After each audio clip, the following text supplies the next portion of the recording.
Welcome to the second video on asynchronous programming using Micro Focus's TruWeb protocol. In this video, we will show some examples of using asynchronous web requests in a TruWeb script. Before continuing, please make sure you are familiar with the promise concept of JavaScript, as this is a prerequisite to understanding the rest of the video.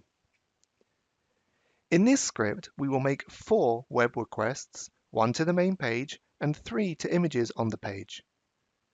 For each web request, we used the await keyword, and therefore our code runs synchronously. We would like to update the code so that the 3 images are loaded asynchronously.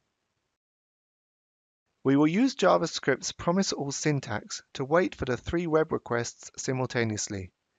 The result is an array with a web response object per request.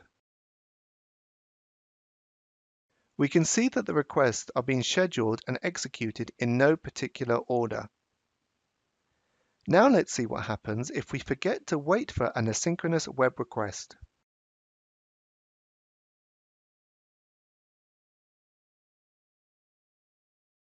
We can see that an error has occurred.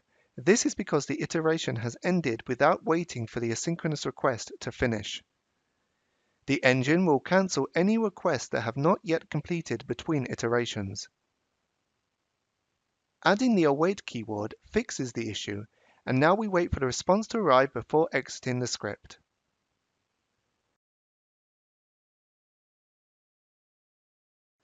Thank you for watching this video about asynchronous web requests in TruWeb. You're invited to watch our next video, Introduction to WebSockets.